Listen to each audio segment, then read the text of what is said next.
I always tell people like your tax dollars were well spent training me how to use a rifle. Like I'm Mm, really good with a rifle and I'm really yeah. confident with a rifle. So I could go down a hole of my own personal opinions of archery hunting that are all positive. Yeah. I will pick up a bow someday. My thing is like I don't feel like I haven't mastered Hmm. rifle hunting or anything like that. And so at this point, like it's, I believe that my best opportunity to have the experiences that I want in the field are best found if I'm using a rifle. And the reason I Mm. say the experiences I want is because like you were just alluding to killing a cow or killing a spike and the way that that's viewed sometimes or whatever. It's to me it's important. Let's not put like what the experience of hunting is supposed to be in a box. What's going on, guys? Welcome back to the RedBeard Outdoors podcast. I'm Jonathan, your host, and we've got an awesome guest for you guys today. We've got Greg Williams here. He is the CEO of Eberlestock. You guys have probably heard of Eberlestock. They are making big waves with their newer pack that's coming out, but also if you're anything into like I'm getting into this long range shooting, they are used in tactical games. And you'll know them through Hat Creek if you guys are looking at any actual real long range and real in-depth training. You've heard of Hat Creek and their training facilities. They're tied in with a lot of amazing companies, Montana Knife Company as well. So you guys have probably seen or heard of, if you're listening to my podcast, Eberlestock. But I wanted to bring Greg on because he's my age and actually a year younger than me, but the CEO of Eberlestock. So we want to talk a little bit and get you guys to know who Greg is. And also, again, if you're into looking at packs or getting into long range shooting, that type of side of things, maybe not so much archery, we definitely want to discuss that as well. And the EDC side of things as well. So there's a lot that we're going to dive into here. But more than anything, we want to get to know Greg. So for people that don't know who you are, Greg, who are you? Well, first of all, thank you for having me on. I really appreciate it and the opportunity to talk about myself and hopefully a little more about Eberlestock. I don't love talking about myself, but yeah, I grew up as an athlete, which is always like kind of a big part of my story. It's really been a big part of what shaped my leadership style. That's allowed me to get to where I'm at in my career, and also uh, inherently a big part of what's allowed us to develop as a company, particularly over the last few years. So I started out, just a normal kind of middle class kid and big time athlete. Finished high school and really had no desire to go on to college. And so I joined the Army. I did one semester. I love telling this story. I did one semester of college and I sat between a Marine Corps infantry dude and an Army infantry dude, and the Marine had gotten a Purple Heart in Iraq, and the Army guy had gotten a Purple Heart in Afghanistan. And I always say they would smoke cigarettes on their breaks, and they rode motorcycles, and I thought they were the coolest dudes in the world. And so I was sitting there in a history class learning about some war in some country from the 1800s, and I was like, I got to do something else. And these guys both were, of course, like, you gotta join the Marines, you gotta join the Army, you gotta join the Marines, and they both could agree on you gotta join the infantry. So I ended up joining the Army.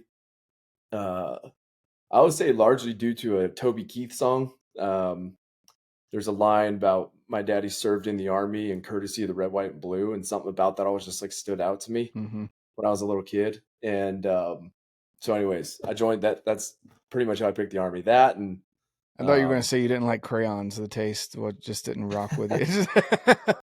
No, no, no. I love the Marine Corps, man. I have a lot of respect for the Marine Corps. I'm not a guy who like has that sort of inner branch competitive part of me. Like the Marine Corps is great, but the reality is at the time that I was joining, the Army was still deploying to the Middle East a lot more than the Marine Corps was, and that was my whole focus. Was I just wanted to get over there and be a part of it. I kind of knew that, or at least expected that the war was winding down. We ended up staying in Afghanistan a heck of a lot longer than I thought. I'm sure most people thought.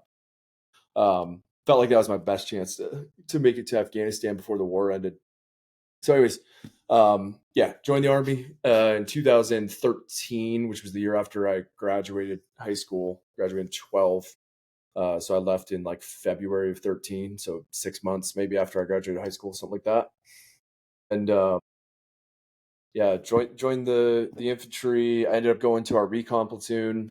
every battalion, for the most part, every Army infantry battalion will have a recon platoon attached to headquarters, sometimes called scouts, but sometimes people think that means you were Cav Scout. I hated Cav Scouts, recon. And yeah, did a 3.5-year enlistment, which is that was kind of like the minimum in the Army at the time. And most amazing experience of my life, like wouldn't trade it for the world. Also, I mentioned being an athlete because it's a big part of what shaped my leadership style and really what I would just call my worldview. And then the Army's the other, kind of 50% of that.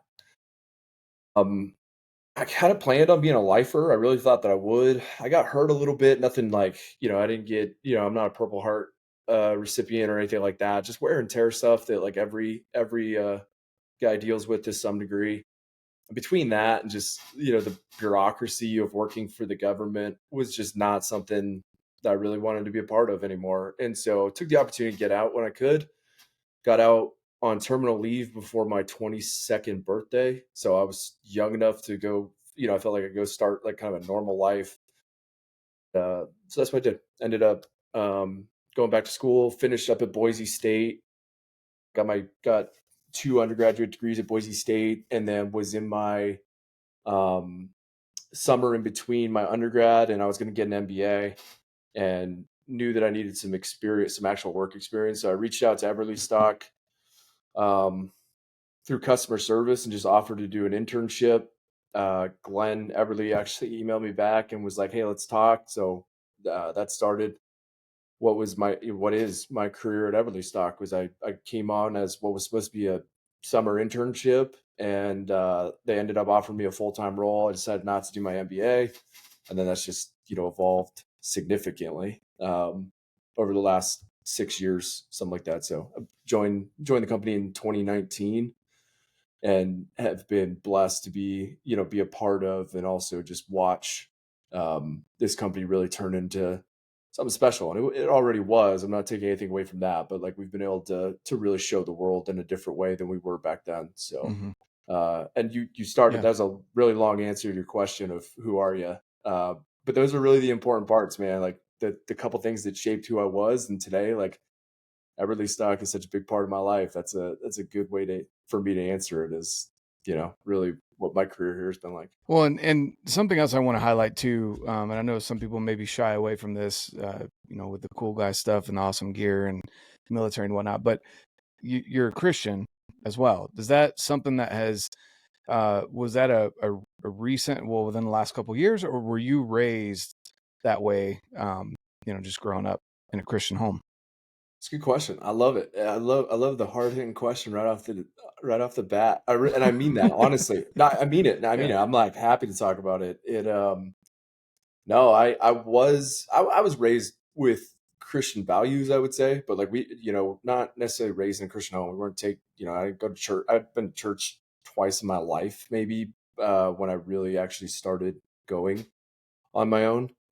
And that is like a long story with a lot of ups and downs that I probably can't fit into a podcast, and maybe don't want to give all of that away. But really what I would tell you there is, like uh,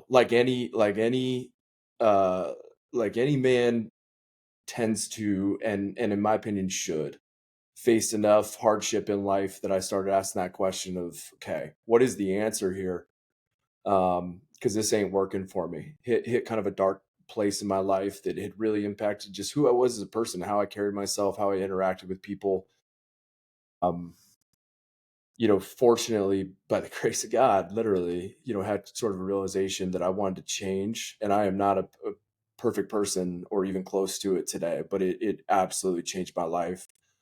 Just asking that question of, like, what is the solution? And the only solution I've ever found was to adopt a relationship with God that has drastically changed my life for the better. And that was about 3 years ago. So yeah, it was what I would call like, it was done on my own, not in a spiritual sense. Obviously that's not possible to do it on your own, but I just mean there wasn't an outside influence in my life. I was in a very lonely place at the time, and I absolutely love my family. I have amazing family, but I had really like kept them out in a way that they weren't able to support me. Uh, all of that. never a bad relationship there, but I have a great relationship with my family and all that, but it was never really influenced. It was something that, again, by the grace of God, I was um, blessed to find a relationship. No, for sure. That's awesome. It's something that I feel like even nowadays, I post a scripture every Sunday. I'm very open about my beliefs, and especially with the shooting that happened recently in Michigan at an LDS church. I took that opportunity to again, I don't shy away from it. It's not a huge thing that I post that I'm LDS or Mormon. People will know that, in that way.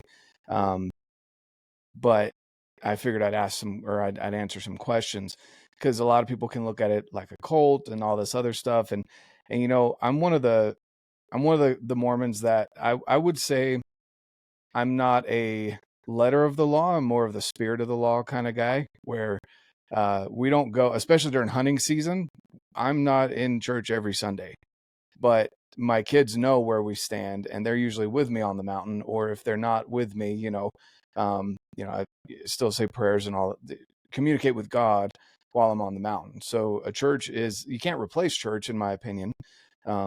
But you also can't replace the moments that you can have of clarity and even more closeness with God when your phone's disconnected, or you're up on the mountain and you're cold, and the elk just avoided you, or the mule deer just ducked your arrow, or whatever.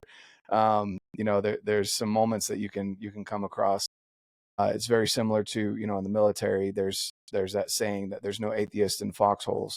Um, Yep. that's something that when we hit our lowest, like you had that moment, you hit your lowest or something along those lines, you're going to find a way to reconnect, however that is. And I think that's a big deal. Another thing too is it really does change how we interact with other people around us. When you Mhm. start looking at people as your brother and sister in Christ, it's different than if it's just some rando on the road, or someone that just happens to be your neighbor.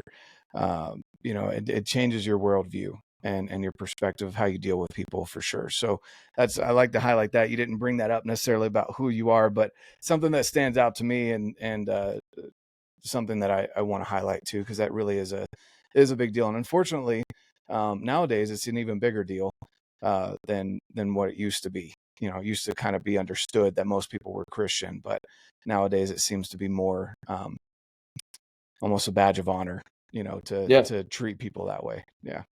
Yeah, no, absolutely. No, I'm glad you did bring it up because yeah, it's funny. Like the when the focus is on, the company or the industry or hunting or shooting or whatever, like that's where my brain goes. But the reality is, like, it's a bigger part of who I am than anything else today. Like, I would trade everything about my incredibly blessed life, as long as that part of who I am today were to remain whole. And I don't think there's anything that could ever take it away from me at this point. So yeah, Yeah. it's a massive part of who I am.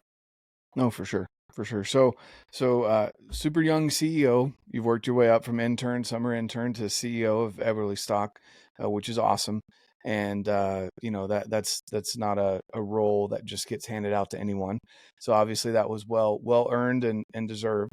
Um, and with that, you guys do you guys work with a lot of military people, or does it just come off as, because a lot of you guys have been in the military, you kind of lean towards that community and crowd?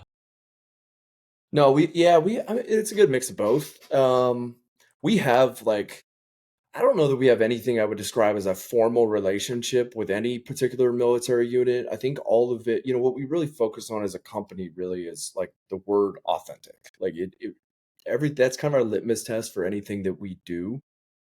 And so we have a lot of authentic relationships with military professionals, is like just a way to say it.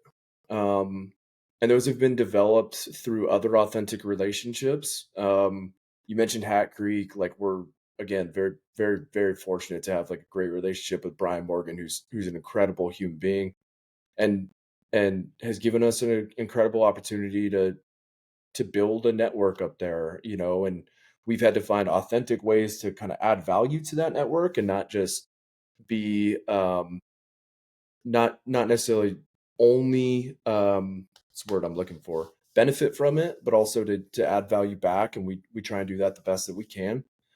And same thing with other, that's a huge one, is that Hack Creek relationship. But other, like we're pretty involved with a few of the special forces groups. I don't think there's any reason I can't, but I won't specifically name any of them. But invited out to facilities and training events and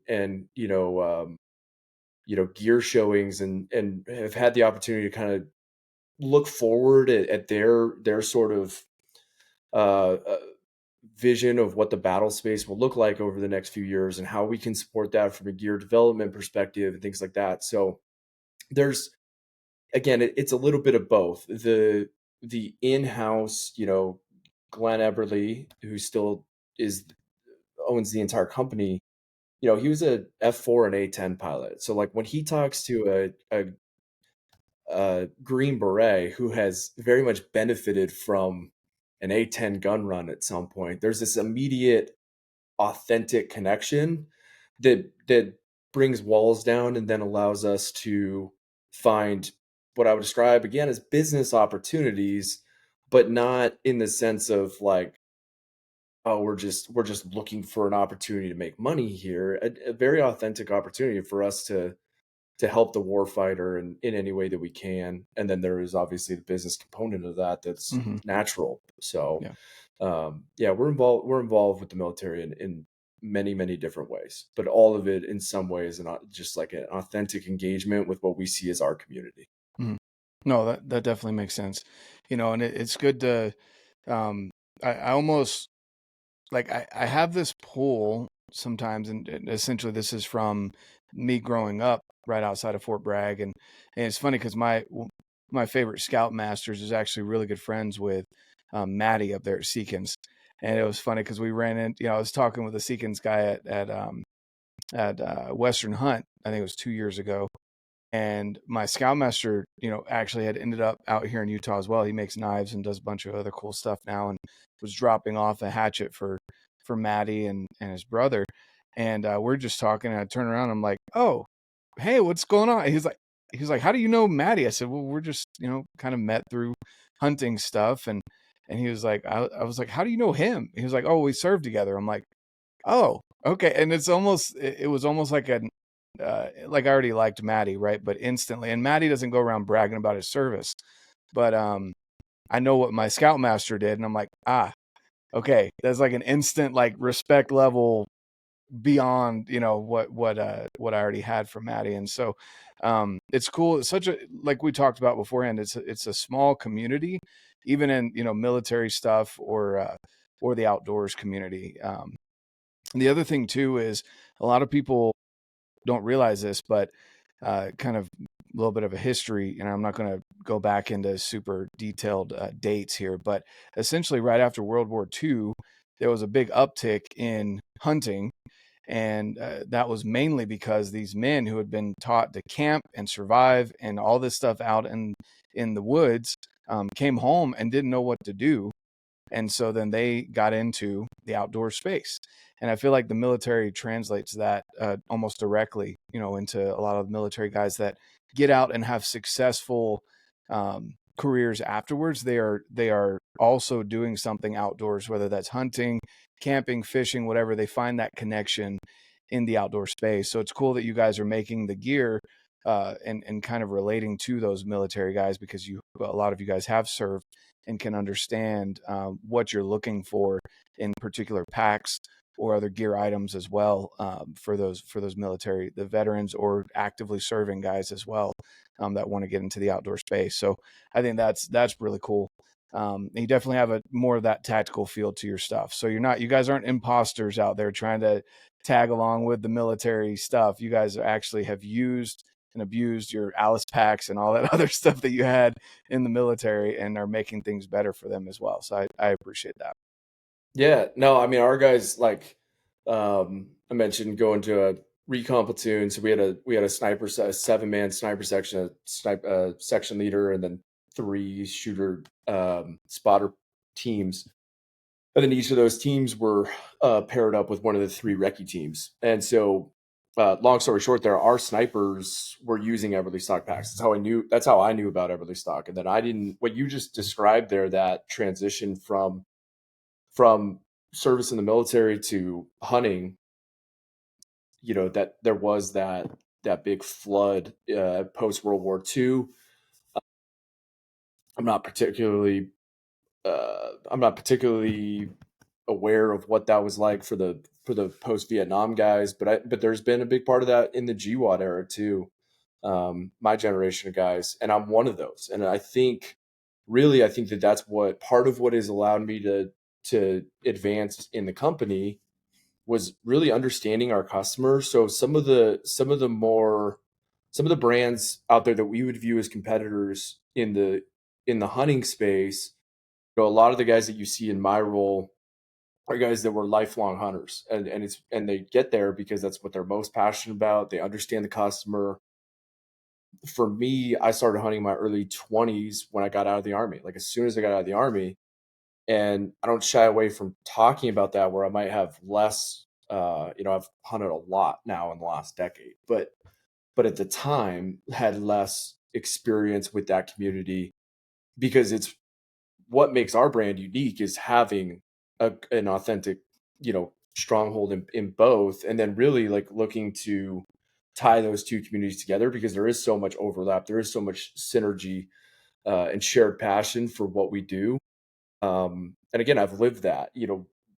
I recognized, okay, the Western hunting space is, taking off with a backpack and a rifle, with a predetermined target, finding that target, right, and then reaching what I'll just refer to as success in that, Mm-hmm. right? Yeah. And I was like, I've done that. Like I've done that. I understand that. And so like the transition there was a pretty easy one for me. I had to learn a lot, obviously, like not to downplay Western hunting by any means. I had to learn animal behavior and everything down to animal identification. Like there was times that I was out there feeling like I had no idea what I was doing, but ultimately, like a big part of the barrier of entry to Western hunting, and there's many of them. I mean, understanding tag allocation and the cost of gear and all that stuff. But a big one is just the confidence to take off with an unknown distance and direction and be self-sustaining. And that part I was 100% confident in, right? Like the ability to read terrain, the ability to endure the environment, the ability to just perform at a physical level that would allow you to have the experience that you were looking for and be safe doing it, all that stuff. I was like, I've done this, and Mm-hmm. so again, having like lived that experience myself, it's something that I'm like now very passionate about ensuring that our brand facilitates for others. Like there's nothing I would rather do um, than continue to support and help and witness uh, guys like me, GWAT era or not, but like guys like me make that transition, because I found so much, to tie this all together, going back to what you were talking about in, from a spiritual aspect of like just the very human moments that you can find yourself having on the mountain. That has been so beneficial for me in my personal life to find that post service and to get to continue to experience that. I would say year after year, but hunting season really never ends for me. There's always something to hunt in Idaho, and so like every weekend, I have this opportunity to just do good, healthy activities outdoors that allow me to have a better quality of life, literally, right? So, anyways, my point is that transition that you described is super important, and it's not entirely unique to our brand, but I definitely feel like we have a better opportunity than any other brand to kind of link those 2 worlds together. Yeah, for sure. Yeah, and there's definitely a lot of companies out there, in the outdoor. Well, it may feel like a lot of companies. There's some that really stand out that actually make really good gear that I feel like I could trust. There's a lot of companies making gear, but as far as gear that you can actually trust and be confident and not have to worry about it or second guess it breaking on you or anything like that. There's really only a handful of them in each category. And, with that, I guess, so you got started at Eberlestock, you worked up to CEO. You've hunted a lot since then, which you're one of those adult onset hunters like me. Even though I grew up again in the outdoors like crazy, I didn't really pick up hunting because I didn't feel like in North Carolina sitting in a box blind with a rifle over corn was hunting for me. Again, nothing against people that do that, but for me personally, that did not feel fair. If they called it a grocery run, then maybe, but like it just didn't feel like hunting to me. Maybe if I'd put, effort into the property or had done some of the cultivation that's a little different. That's something that whitetail guys are definitely really big into, but coming out here and getting into it and actually having to go out and not knowing if the animals are out, having to check the weather, barometric pressure, wind, all this stuff, and figuring out how animals react to all of those different features. That's something that's a lot of fun for me. And so, getting into that hunting space at an older age, I like hearing that there's adults still doing that, because I feel like people bash on that sometimes, and I don't know why. When maybe they think it's just because you're latching onto a trend or you think it's cool or whatever. But we need to continue bringing people into the space so that they can continue to learn. And maybe they dabble in it and they're like, okay, I don't like it, but at least they know that hunters aren't just going out and shooting things off the road and things like that. It's a sport in a way where you have to train for, you have to get out there, you have to study things and terrain and all that. So anyway, with that, what got you into hunting right after you got out of the military? What really drove you to the hunting space or hunting in general?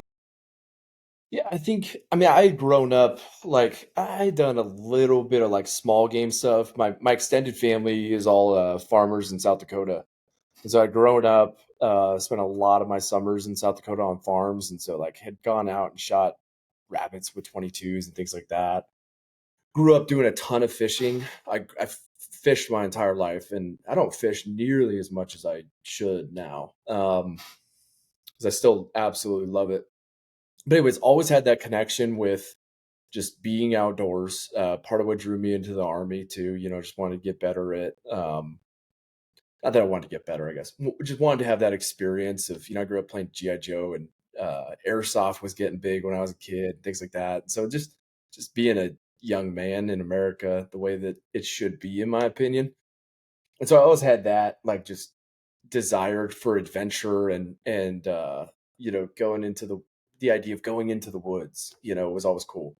And so there was that, but I think it was just like and I think a lot of veterans would resonate with this, like, just a sense of like something was missing. Like there was a lack of challenge in my life, when I was going through school. I was always a really good student. I just didn't like school.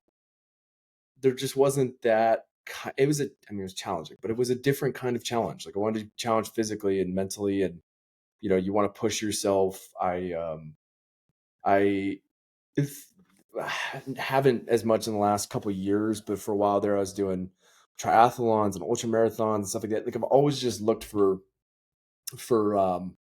ways to test myself and to prove myself. And I actually think, like, without getting like too deep into it, I think a lot of that comes actually from a place of like a healthy level of insecurity. Like, I think that, as a young man, like, it's normal, and it can be productive to have a little bit of insecurity in this sense. And maybe the insecurity is not the right word, but like, you're trying to find confidence, right? Like, that's probably the right word, is confidence.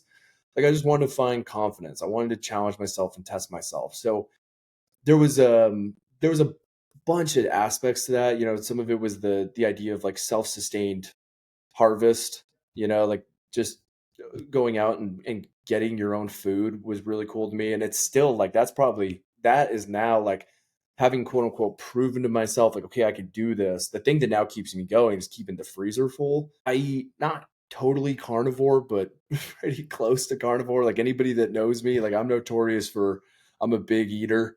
and I eat a lot of meat. And so like it's amazing to me. I have two bull elk and two deer in my freezer right now, and like when I do the math for how long that's actually going to last, it's incredible. So I was out shooting ducks yesterday, and I'll be killing a bear in the spring, and I mean I'll shoot anything that is legal and anything that I can eat because I Mm-hmm. will end up eating it. So that was like a big component of it too. And I tell you, it's really like those were the two biggest things. Was like just kind of missing like that feeling of like challenge and I wouldn't say purpose. That's an aspect of transitioning out of the military, but I don't know that I found purpose in hunting. I found challenge, and I found a little bit of identity in it. You know what I mean? And in just like expressing that masculine sort of just yeah challenge, and not that it's an exclusively masculine thing, but definitely a big part of that for me. Yeah. So No, for sure. I couldn't agree more. It's definitely something that, for a lot of people, they relate to that. And for anyone that's out there that says it's cheaper, don't lie to your spouse and say it's cheaper to go hunting than it is to go. Like, sometimes maybe if you already have meat in the freezer, it seems like it's cheaper than going and buying meat from the grocery store, because it probably is. But by the time you calculate in all your gear, all your time spent away from family, all the time, the gas money and all that stuff, it's debatable whether or not that's actually cheaper than that. So don't use that argument. But I like what you just said about, finding that purpose, and also it's a cleaner meat.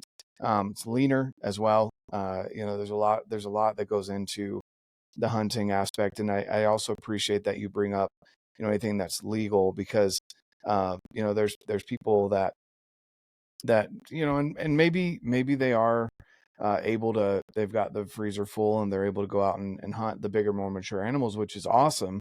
But I'm definitely not personally there yet either. I'm definitely more the legal. I might pass on a cow or a spike or something, but something that's within a reasonable range is kind of where I'm at as well. I want the meat in the freezer. I actually just got a text saying that my meat processing's done for my whitetail and my mule deer. So yeah, I'm excited about that. But with that, you got into the outdoor space just after the military, found a reason to continue doing it. What do you archery hunt as well, or is it mainly rifle? mainly rifle. Yeah, Okay, well, exclusively rifle. I, I you like having success. Okay. I was yeah. Well, look, dude. I always tell people like that your tax dollars were well spent training me how to use a rifle. Like Mm, I'm really good with a rifle, and I'm really yeah. confident with a rifle. So yeah, I could go down a hole. I have my own personal, opinions of archery hunting that are all positive. Like I will pick up a bow someday. My thing is like I don't feel like I haven't mastered Hmm. rifle hunting or anything like that. And so at this point, like it's, I believe that my best opportunity to have the experiences that I want in the field are best found if I'm using a rifle. And the reason I say the experiences I want is because like you were just alluding to killing a cow or killing a spike and the way that that's viewed sometimes or whatever. It's to me it's important, like let's not put like what the experience of hunting is supposed to be in a box, like and because everyone's going to have their own personal size and shape box. The guys that are like exclusively chasing um, scores, I think it's great. Like, have that experience if you want to have it. The guys that are like, hey, I'm exclusively looking to put something in the freezer, I think that's great. For me, it's a hybrid of those things. Like, I want to kill mature animals. I'm at a place recently where now what I'm looking to do is like I'd like to try and set out with the goal of killing the most mature animal. I want to be careful to not over like politically correct this thing. The biggest animal I can. Like, if I'm being honest, that's what it is. I use the word mature as like the nice way of saying the biggest. I do want to kill a big animal. I want to kill a big deer. I want to kill a big elk. That's my goal. If it's the last day of the season and I have the opportunity to put meat in the freezer, I'm putting meat in the freezer. If it's the third to last day of the season and I'm burnt out and feeling like, man, I really just want to be done, then I'll shoot whatever I feel like shooting at that time if it's the experience that I want to have. Hmm. Right. And so I think it's important to like kind of support and celebrate all of those things. We got guys in the office that have killed, like just amazing quality deer and elk for the last 5 years that they've been successful. And they've had a couple years in between that they didn't shoot anything because they just weren't willing to. I shouldn't say willing. They did. It wasn't the experience they want. Killing a fork and horn buck was not the experience they wanted. And if you decided that that was the experience you wanted this year, then like great. Like as long as it's legal, all of it in some way, in my opinion, supports the ecosystem according to the people that we have put in place to make that determination. So Fish and Game says, hey, this is a legal animal. It's because the environment can support it.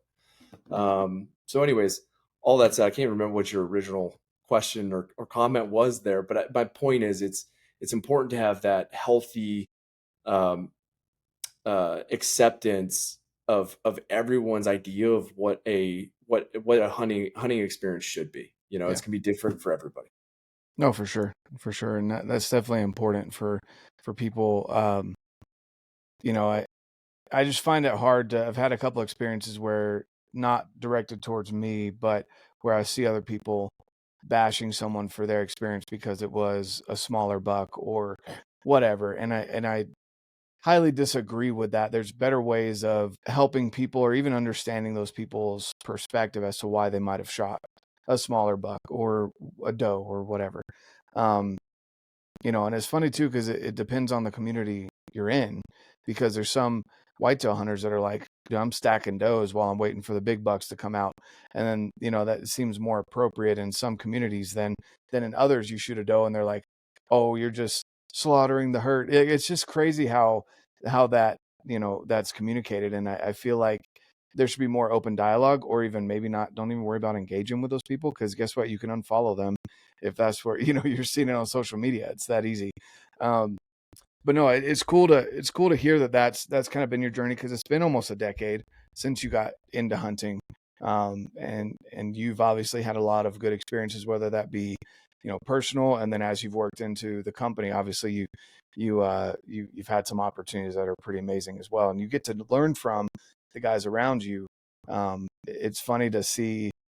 There's definitely some guys in your group that are very tight knit about where they go hunting, and But I yeah, don't blame them there's if they're that. having, yeah.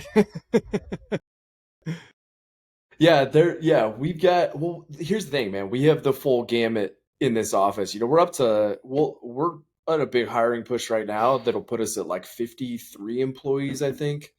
I started here at 6, so like there was a time where it was just like a little crew of dudes trying to figure it out. Now it's like a real company.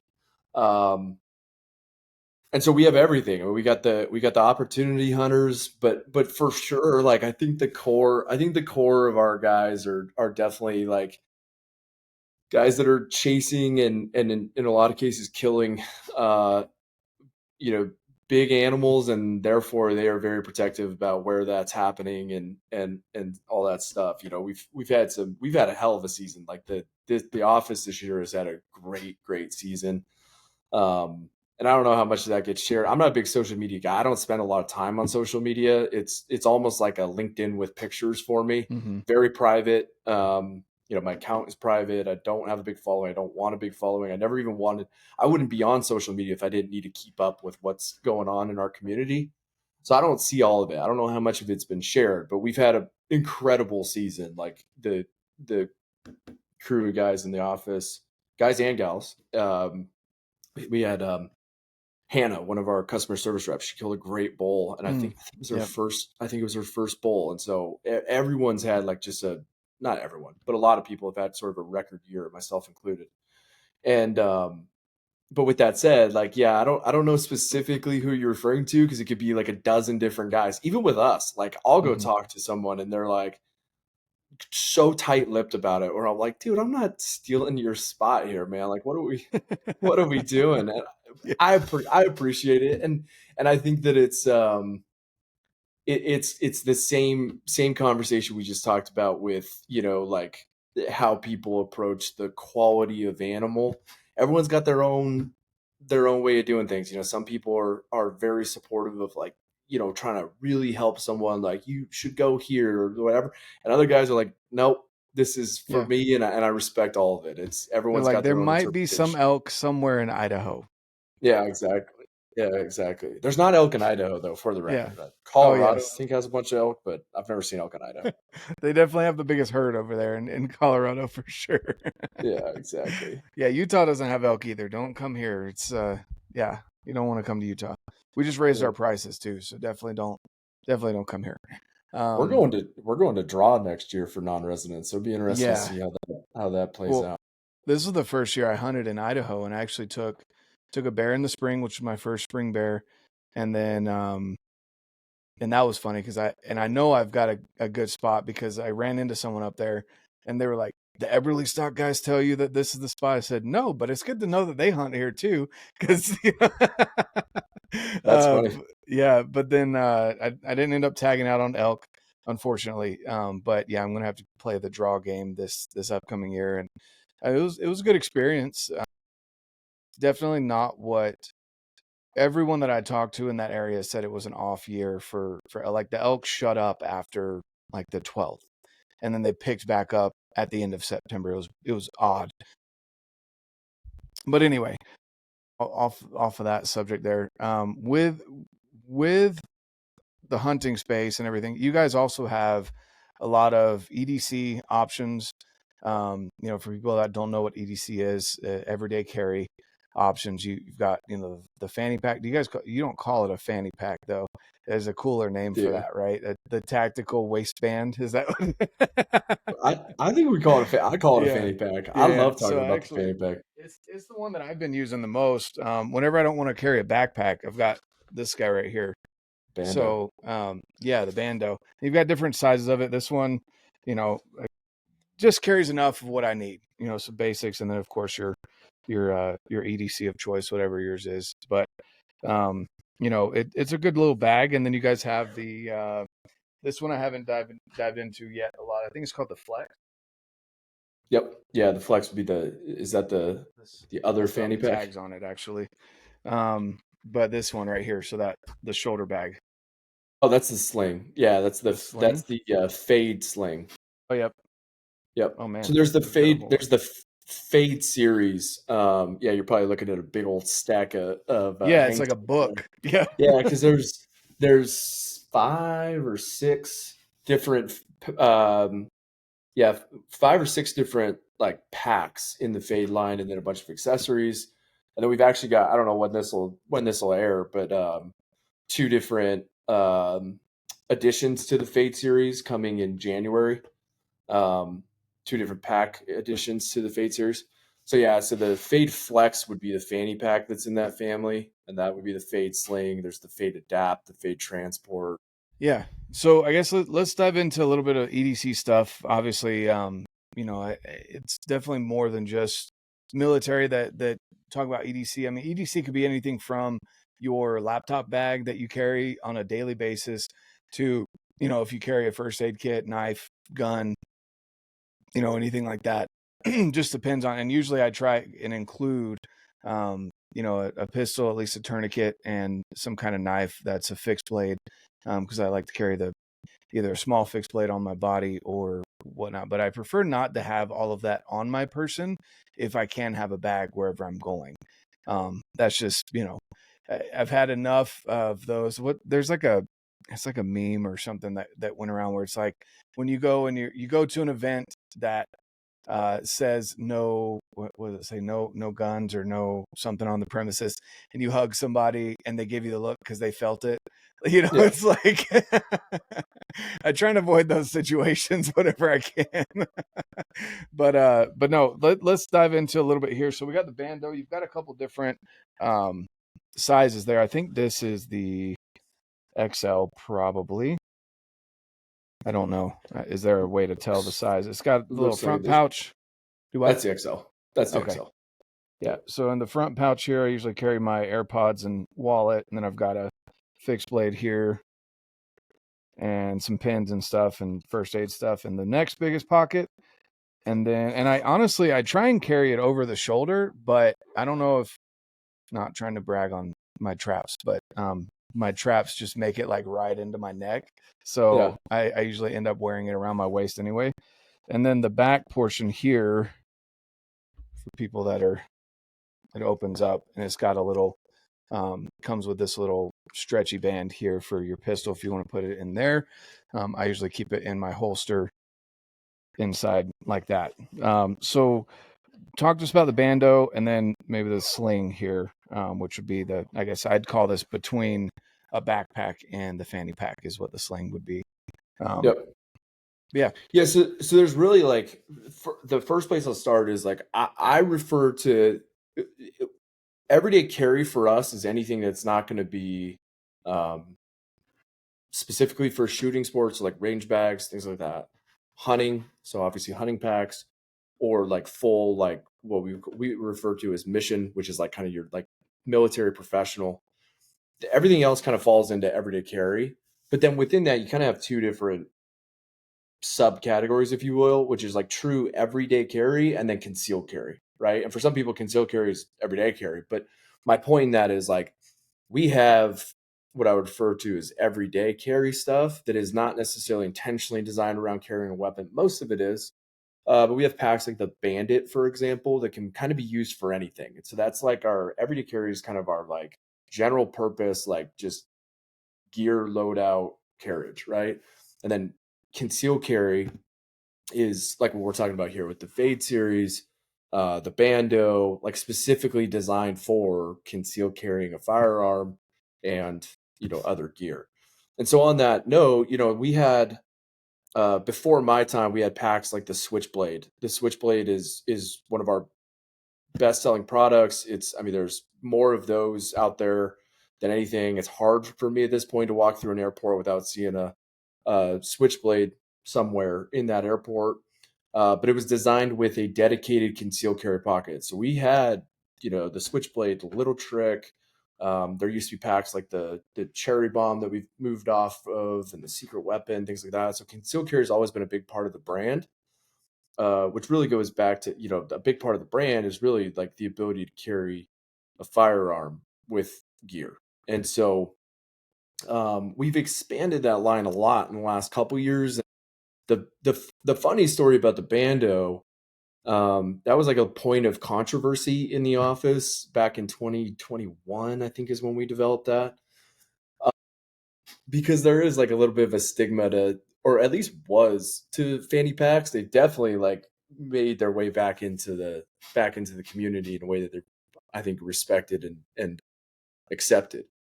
But at the time that we developed that, like, there's a lot of brands that have come out with a fanny pack since then. But I don't know that there were a ton doing it in a way that it was treated as like a genuine piece of gear, right? It Yeah. was kind of just looked at as like a fanny pack, and I felt like, hey, we can make that like a real legitimate piece of gear. And so, anyways, when it was developed, myself and our designer, or one of our designers, are now head of design, we talked about it, and thank God he actually made it like more intentionally designed as a piece of concealed carry gear. For me, in my head, it was just a fanny pack, and it's simple. I mean, I'm not going to over dramatize what a fanny pack is, but he did design it in a way that like it very functionally carries a pistol. And so that was kind of like, that kind of started what I would call like a resurgence of the EDC category for us. Again, we had some really well performing products in that space, but it had been a while since we had really like innovated in the everyday carry space. Launched the Bando, and that did incredibly well. Like I won't throw out sales numbers on that, but that product Mm-hmm. absolutely kills it for us. And then the Fade collection was really a response to the community saying, I love like the Bando, for example. I love the Bando, but the Bando still looks tactical is always the word that people use, which I very much understand. It's still heavy, 500 denier nylon. Like it looks like a piece of gear. And the community was really asking for something that had more of what I would call a sporty look to it, like a true everyday look. And so if you look at like the sling, for example, some of the colors that we've introduced, the fabrics that were used, all that is meant to look more like still an outdoor brand that our Yeah. customer is going to want to wear. but not a quote unquote tactical brand where there is that sort of assumption that it's being used for concealed carry. And then even down to like the branding, there's very subtle logo and name placement on the entire Fade series, so that there's not even that immediate like recognition for what it is. So if you look at the back of the sling, there's that small 3-ring logo there. Yeah, so that's the back where it actually says Eberlestock, and even that we did tone on tone. Now you have the right side facing you where it has the Eberlestock name. We did tone on tone just so it's like super subtle, so that our branding is still there and people still have that association with the brand that they're carrying, but not in a way that is like so prominent that anyone's going to recognize it was Yeah, the and then intent. on here, I mean, it's just that. Yep. Yeah, it just kind of depends on how the light hits it. There's certain angles you won't even notice it. And so again, that was meant to be like more under the radar. People use the word gray man sometimes.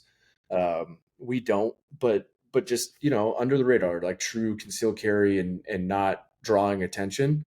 And then the Fade series was definitely a step forward in innovation as far as like the way that it was designed to like the primary purpose of that series is to be able to carry and access a firearm in an environment, not an environment, but in a situation where like that was its sole intent. It wasn't concealed carry in that series is not an afterthought. It was the sole intent of that series was the Fade. Yeah, no, for sure. Yeah, and then, so you've got you've got this pull tab here, going back to the whole idea that it's for concealed carry. So when you bring it around your body, you can use that pull tab to get into your concealed carry Velcro holster, however you're going to be carrying right there. And then you've got a couple extra pockets that you can carry, whether it's whatever it is that you're wanting to carry in this bigger section here, camera gear, first aid stuff, knives, and then you've got a little bit of an organizational pocket on the front. And both of those, this pocket and this pocket, are accessible on either side, depending on how you carry the sling. Which, this being a bigger, again, it's not quite backpack size. You can throw this over your shoulder, and you're able to swap the clip from one side to the other, depending on which shoulder you prefer to have it right on. So, yeah, it's simple, it's sleek, it doesn't look crazy tactical, like some things that stand out as, you're like, oh, I know that dude's carrying. But even then, like, what's funny, because the people that know don't care that you're carrying, or maybe they become, maybe a little bit more aware, and just to kind of get a read on you, see if you're a bad guy or not. But, most of the time, the people that do know what the gear is that you're wearing means, they don't care. And even then, people that notice printing, they're the ones that are also carrying. So they, no one's going to be looking at everyone's waistband wondering if you're carrying a pistol or not. Like, that's not something that normal people think about on a regular basis. They're too wrapped up in their phones anyway. But, It's funny you bring that up because like this will demonstrate some of the what I would call professional maturity, over the course of my career. 2 or 3 years ago, I would have told you, and this is actually like still my personal belief, is like anyone who recognizes Eberlestock is not the person you need to worry about. Like that's an ally, right? yeah, Like that's a very general statement. I'm not saying that there's no bad guy out there who can figure out Eberlestock and use our product for bad. That's obviously not our intent. But as a general statement, I'm like, look, if you see another guy carrying an Eberlestock, like, sure, you might know that guy also has a firearm, but like, you can also do a little head nod thing and be like, yeah, man, like, I'm with you, right? Nonetheless, though, what the customer wanted, and I think that this is again the professional maturity part for me, is like, my opinion is, I don't know if it matters. At the end of the day, though, if that's what the customer wants, like that's what we're trying to do as a business: is listen to the customer and then go build the best possible gear to meet those expectations, demands, needs, whatever you want to call them. And so the customer wanted that more subtle branding and wanted to feel like they weren't uh, projecting the idea that they were carrying a firearm, and we're experts in making gear. And so that was an easy request that we set out to meet the needs of. And I think we did that with the Fade. The response has been awesome from the community. Yeah, no, for sure. I definitely agree with that. Yeah, and you've got there's this little book here essentially of all the things that you guys offer, and how you recommend carrying it in that, and the different options that you guys have here. Let me see if I can open the book like that. And anyway, so yeah, you guys do a really good job. It's clean, and it's very subtle branding, which I think a lot of people appreciate. They don't want it unless you're trying to do something like I'm wearing this brand right here because it's my gym shirt. But there's the subtle branding, and then there's the sometimes you want to stand out a little bit more. But no, I think you guys did a really good job on those. Those are two. I've got to figure out how I want to use the sling. But as far as the bando, that thing's been with me. I'm surprised it looks as good as it does. Honestly, I just dropped it in a puddle of water yesterday on the road, so it's still nice and clean though. That gray is surprising me, so it does a good job. Yeah, I guess anything else on those two items that you wanted to touch base on? No, well, quickly, I mentioned like we've got some additions to the Fade line coming in January, and not as I don't say that as a product plug, but more to more, I guess, just talk about again the really bigger picture, like the continued evolution of Eberlestock, like where we've grown so much over the last few years has just been that it's been really getting back to our what I would describe as our roots, um, as being like an innovation first brand, like looking to offer genuine solutions to the desires of the customer, the community. And we've been on a really aggressive product launch cadence for the last couple of years. We've launched like I think it's over 100 products in the last 5 years. If you count every unique accessory and pack and piece of apparel, and we do so many different things. And so really the fade series and the everyday carry collection as a whole is representative of sort of the greater product line where we touch a bunch of different communities. And that I hope and I think we continue to do a good job of balancing that. Like there's only so much time for a business, and there's only so much bandwidth to launch new products, and only so much capital to invest in new inventory. And so we have to play this sort of unique dance of okay, it's kind of like checking on three or four different communities of customers and going like, okay, have we tended to the hunting customer well? Have we tended to the military professional well? Have we tended to the everyday carry customer well? And constantly trying to kind of come back and check and make sure that the gear that we're offering is still meeting the needs of that community. And so the Fade series, we listened to some feedback from the initial launch of the Fade, and everybody for the most part loves what we put out there. But there's been some requests, some subtle and some not so subtle requests for some continued innovation there. And so there's some exciting stuff here coming in the next couple months as we bring a couple more Fade products to the market. That's awesome. That's awesome. Yeah. For people wanting to get into, I guess, more of the long range rifle tactical training style packs, I know I watched, what was the video I watched yesterday? I think you were in one of them, and then there was another one. Oh man, I'm trying to remember. Anyway, there was like a scabbard that they were carrying they were saying it was a prototype backpack. I haven't delved into your website recently to see, and I didn't see how long ago that video was posted. But is there, outside of the hunting pack that you have that recently launched, for the tactical minded guy or the guy getting into rifle and wants gear more oriented towards that, are those packs out and available, or is that still in testing? Good question.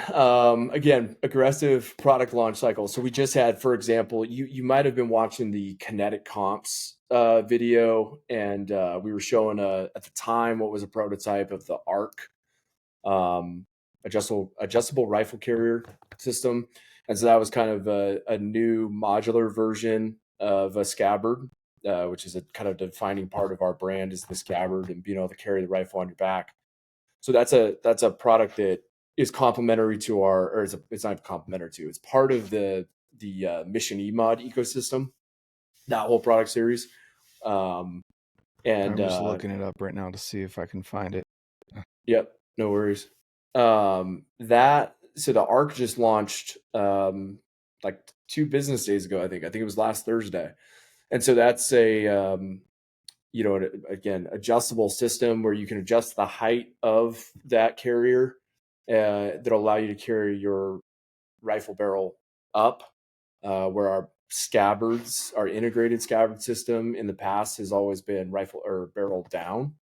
And that's part of the Mission E-Mod system, where you can basically build you're building on a rigid frame system, adding packs and accessories to that. And that one's become very, very popular at the competitive shooting space, really just because those competitions can range from anything from 10 miles that you're moving on foot and need to be able to carry that rifle out of your hands for those 10 miles, to some of the more classic shooting competition type formats where you're just kind of moving from stage to stage. And so like having the modularity in that Mission E-Mod system allows you to it allows you to very acutely curate that system based on what that competition is going to demand from you. If you're transitioning from different weapon platforms, you can build that system differently. So the ARC is brand new. And then we also have another new version of a scabbard that'll launch, I believe, in January, that has been shown in some of our content. I don't think we've addressed it as specifically as we did with the ARC system. But really, we had one scabbard that kind of helped start this brand and differentiate it in the industry, back in the early 2000s. And now we probably have 5 different versions of the scabbard after that last one launches in another month or 2 here. And so really same thing there, getting back to that story of innovation. Like we had a really good system with the scabbard, and then we had sort of pockets of the community asking for a more specific solution to their more niche problem. And that's led us to just go again as gear experts, as gear pros, going like, okay, we can figure out a solution here. And so all of them solve a problem. They just solve multiple different problems. And so the Eberlestock today is not one scabbard option. It's sort of 5 different ones. Yeah. Okay. So the one I was looking up here, I think it is the ARC, because it was the kinetic comps. Where it was, I think it was Kevin and Tucker. Yes. Yeah. Yep. Cool. Yeah. So they went out and shot a competition, largely like military and law enforcement professionals. And that was at the same ranch that I was talking about earlier. Preston. Yes, in Preston. Yep. Yep. Yeah, that was a fun. The Day something ranch. Day. You can test me here. I don't remember. Yeah. I'll look it up here. But anyway, they've got, and I know they're open. They work with a lot of companies like yourselves that go out and test gear, and they're open to a lot of that.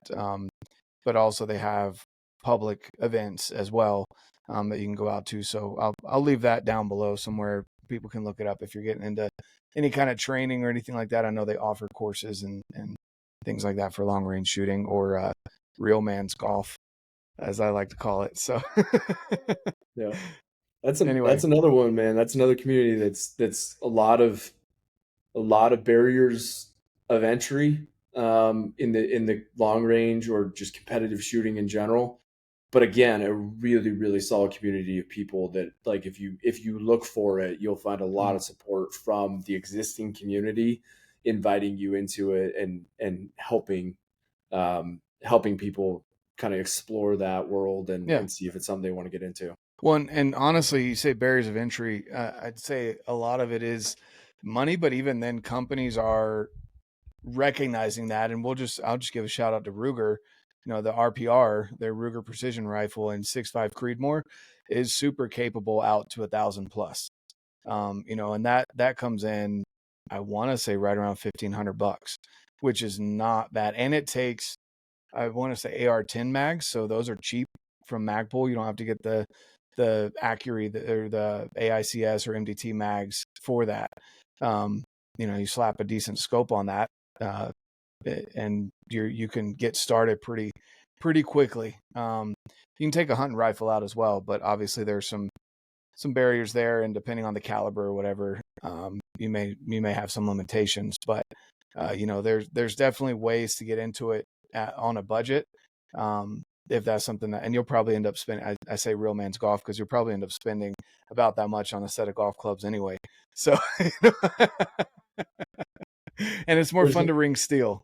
Yeah, I was gonna say there's no cheap hobbies out there these days. No, there's not any good ones anyway. Yeah, exactly. You go running, you're gonna have medical bills and shoes, new knees in a couple years. Done that. Yeah, exactly. Getting to CrossFit, you'll have a broken back before long.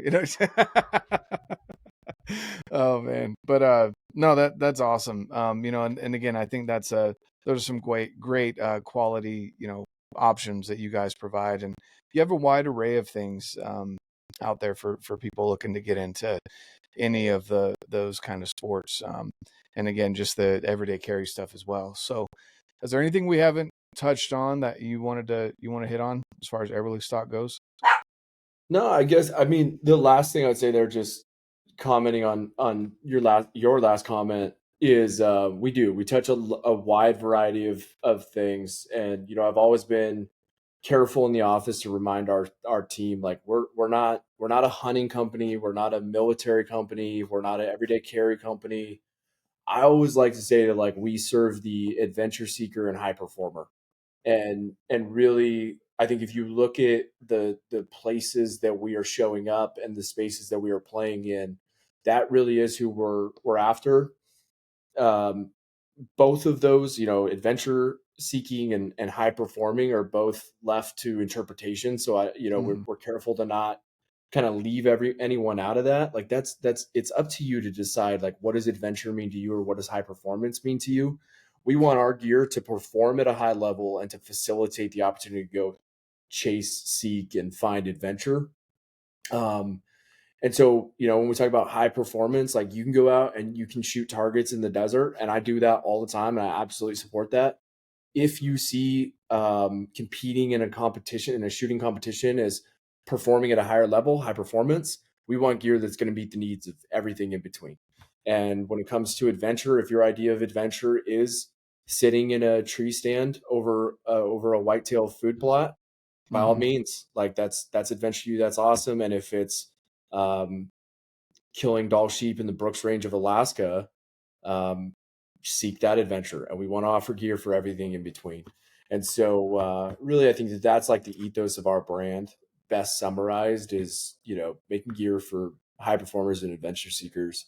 And that allows us to do a lot of different things, again, authentically. We're not offering a couple products in one category, because honestly, our people, our community does more than that. Our employees do more than that. Our customers do more than that. There's absolutely nothing wrong with having, like, your core thing. We've got something for you. And if you're looking to kind of challenge yourself and have new experiences and compete in shooting competitions, so you become a more proficient rifle hunter, so that you're more successful when you're hunting, and you're a veteran, and you also carry on body to protect your family, like, that right there is, like, that's our archetype. That's our guy or girl. But we have something for everyone for the in-between. So yeah, for that's sure. who we are. Okay. Well, quick 3 questions here. One, if you could only pick one big game to hunt the rest of your life, what would it be? Elk. No doubt. Elk. Yeah, I might have had a different answer 2 months ago, but this season was really, like, defining for me, that elk. No doubt. I feel like the rifle hunters got what we archery hunters pursue this year. I feel like the rut, for some reason, kicked off real big in October, and even some into November, which kind of blew my mind. But anyway, yeah, October seemed to be the way to go for rut activity this year. I got lucky. I killed a bull in Wyoming in September that was bugling, and then I killed a bull in Idaho the last week of October that was bugling.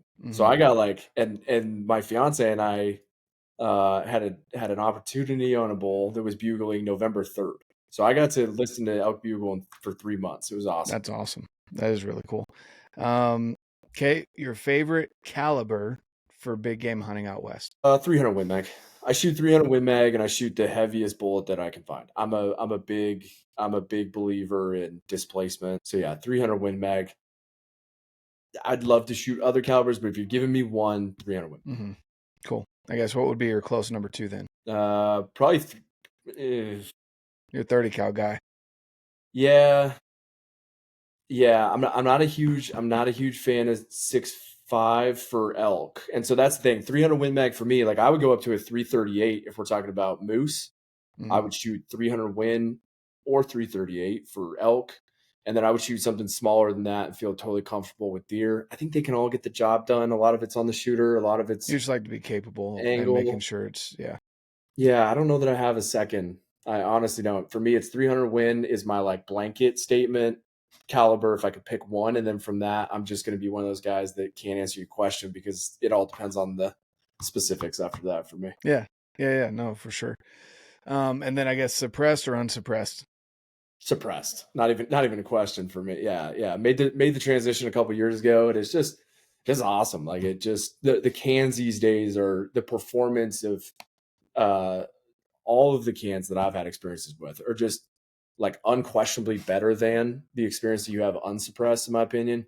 The disturbance to the animals and the environment, your own ears. I've got tinnitus really bad, like a lot of guys, and so like it's for me it's not even a question. It's a couple ounces, and other than that, it's all just gain. It's all just benefit. Yeah, for sure.